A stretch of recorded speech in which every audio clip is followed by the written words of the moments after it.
sesi ini kita nak bagi tahu produk yang baru yang dikenalkan di Malaysia terutamanya di IKTB Sepang dengan kerjasama Majlis Perbandaran Sepang. Kita tahu kes COVID sekarang ni memang isu yang besar, bukan di Malaysia, di peringkat antarabangsa global level.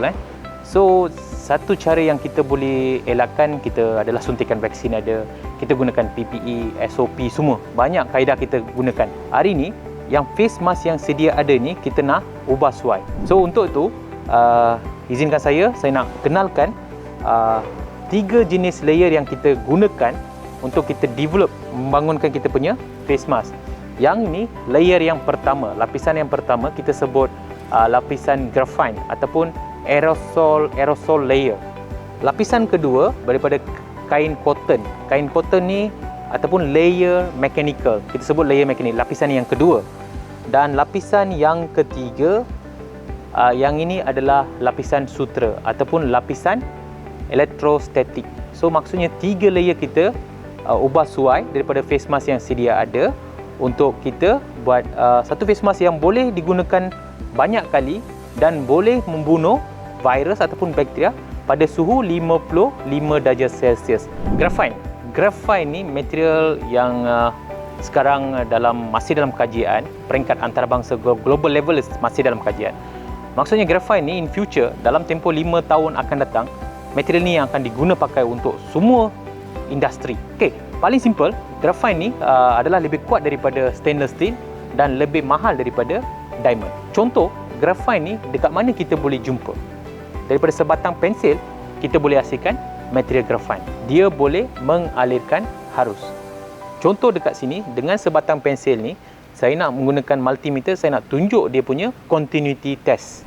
So dekat sini multimeter boleh dapat bacaan dia pengaliran arus. Okey, untuk ujian kedua pula kita akan test dengan sebiji mentol. Sama ada mentol tu menyala ataupun tidak. So kita menggunakan bateri jenis ini 9 voltan, okey. Dan kita ada kabel positif negatif. Dan kita ada mentol kecil ni, mentol kecil.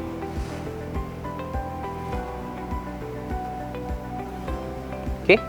So kita dah buktikan daripada sebatang pensel ni mentol boleh menyala. Maksudnya graphene ni berfungsi. Yang ni kita tahulah yang face mask yang sedia ada di pasaran, non-woven, polypropylene dah dibuat daripada plastik juga, polypropylene. Di Malaysia ni pakai banyak kali. Sebenarnya ini single use. Maksudnya lebih daripada 3 jam tidak boleh digunakan. So macam mana kita nak elakkan daripada pembaziran dan penggunaan ni? So kita test dengan non-woven, ada tak mengalir arus ke ataupun tidak. Okey, test yang pertama So saya gunakan multimeter, so saya touch. So saya test semua tempat So dia masih remain.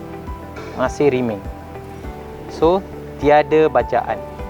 Ini face mask yang diubah suai dengan graphene layer, non-woven juga tapi kita dah modify sebagai graphene layer, lapisan atas.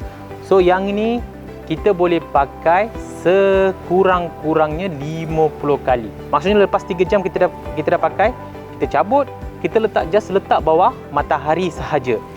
So selama 10 hingga 20 minit sahaja.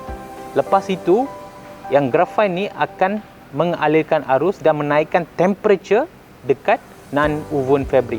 So kurang-kurangnya 55 darjah Celsius, virus itu akan mati. Okey. So tuan-tuan boleh nampak dia punya pergerakan arus Bila saya touch sikit saja dia dah baca dah. Maksudnya graphene layer ni dah ada serap dalam kita punya face mask ni. Okey, next test, ada yang kita punya user menggunakan yang jenis fabric. Fabric pun kita boleh coated dengan kita punya graphene material. So dekat fabric pun boleh lekat So saya buat test juga untuk arus elektrik. So tuan-tuan boleh nampak dia punya bacaan So dia bergerak. Maksudnya graphene ni ada lekat dekat kita punya cotton. So dia ada bacaan dia. Arus bergerak.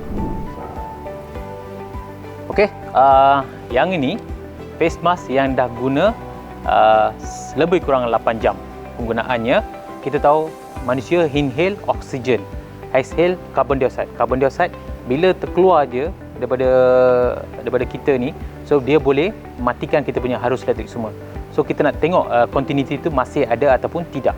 So kita buat test So dah terbukti benda ni dah lepas digunakan selama 8 jam. So masih ada continuity pada graphene layer face mask kita. Right.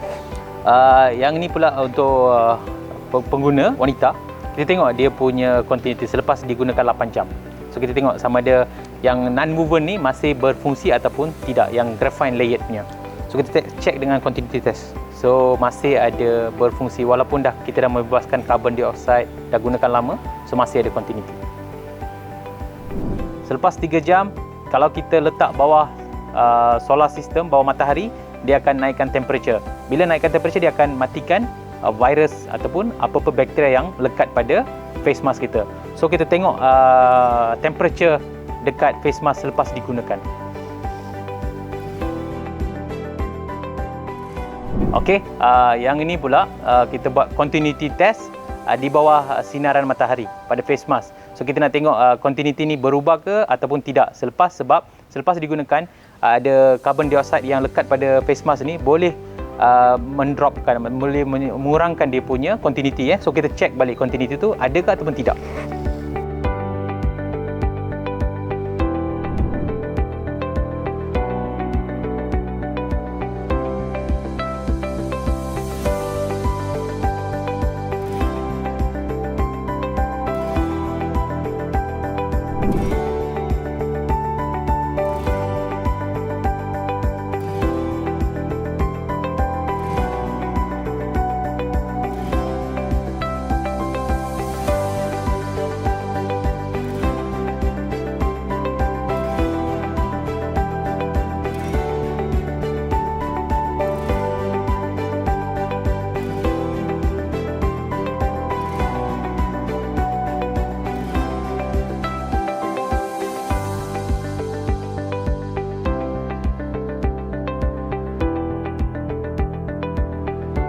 Bismillahirrahmanirrahim. Assalamualaikum warahmatullahi wabarakatuh.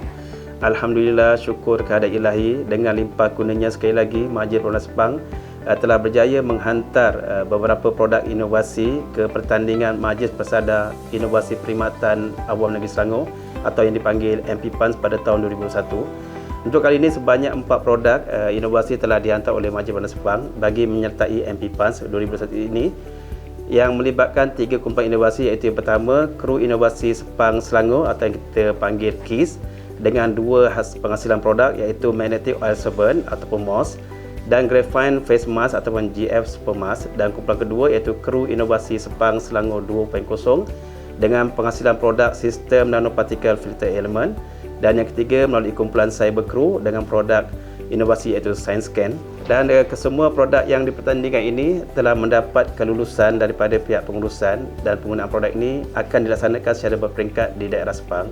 Harapan saya pada tahun 2021 ini, dengan situasi pandemik COVID-19 ini dan dalam suasana normal baru, Majlis Perbandaran Sepang dapat terus memacu inovasi ke peringkat yang lebih tinggi, iaitu melalui penyertaan pelbagai pertandingan inovasi di peringkat negeri, kebangsaan dan antarabangsa. Sekian, terima kasih. Assalamualaikum warahmatullahi wabarakatuh dan salam sejahtera. Pertama sekali, dengan rasa berbesar hati, saya ingin merakamkan ucapan setinggi-tinggi tahniah dan selamat berjaya kepada Majlis Perbandaran Sepang. Dengan penyertaan ini, saya percaya anda semua telah berusaha dengan bersungguh-sungguh bagi meraih kejayaan dalam pertandingan ini. Suka dimaklumkan, objektif utama projek inovasi ini adalah untuk merealisasikan moto Majlis Perbandaran Sepang, bersih, hijau dan sejahtera. Saya selaku Yang Dipertua Majlis Perbandaran Sepang akan memberikan sepenuh komitmen dalam menghasilkan sistem ini sebagai salah satu produk inovasi di Majlis Perbandaran Sepang.